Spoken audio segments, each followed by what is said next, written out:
Hi friends, நம்ம பண்ணுற சின்ன சின்ன விஷயங்கள் நம்ம லைஃப்பில் ஒரு பெரிய வித்தியாசத்தை ஏற்படுத்தும். ஒரே ஒரு ஆணியால் ஒரு படையே தோத்துருச்சு. த நெயில் தட் லாஸ் த வார் அப்படின்னு ஒரு இங்கிலீஷ் போமே இருக்குது. அதாவது குதிரையோட காலில் வந்து லாடம் கட்டுவாங்க. அந்த லாடம் வந்து ஆர்ட்ஸ் ஆஃபீஸ்லாம் குதிரை நடக்கும்போது அதோட ப்ரொடெக்ஷனுக்காக அது வந்து போடுவாங்க. ஒரு ஆணி வச்சு அந்த லாடம் கட்டுவாங்க.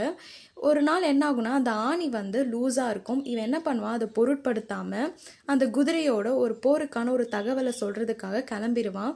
போகிற வழியில் அந்த ஆணி வந்து லூஸ் ஆகி கழண்டு விழுந்துடும். அந்த ஆணி கழண்டு விழுந்ததுனால அந்த லாடமும் ஒரு இடத்துல கழண்டு விழுந்துடும். அந்த லாடம் கழண்டு விழுந்ததுனால குதிரையால் ஒழுங்காக நடக்க முடியாது, ஓட முடியாது. அதனால் அவனும் அந்த குதிரையும் ஒரு இடத்துல வந்து ஸ்டக் ஆகிடுவாங்க. அப்படி ஸ்டக் ஆனதுனால அந்த தகவலையும் போருக்கான தகவலையும் அவனால் கொண்டு போய் சேர்க்க முடியாது. அவன் கொண்டு போய் சேர்க்காததுனால அந்த படையே வந்து தோற்று போயிடும். படையே தோற்று போனதுனால அவங்களோட கிங்டமே வந்து லாஸ் ஆகிடும். ஸோ ஒரு சின்ன ஆணியால் அவங்களோட ராஜ்யத்தை இழந்துடுறாங்க. இந்த மாதிரி நம்மக்கிட்டேயும் ஒரு சின்ன சின்ன தவறுகள், மிஸ்டேக்ஸ் வந்து நம்ம பண்ணிகிட்டே இருப்போம். அந்த மிஸ்டேக்ஸ்க்கு நம்ம முக்கியத்துவம் கொடுத்து அதை நம்ம சேஞ்ச் பண்ணிக்கிட்டோன்னா நம்ம லைஃபே ஒரு அர்த்தமுள்ளதாக இருக்கும்.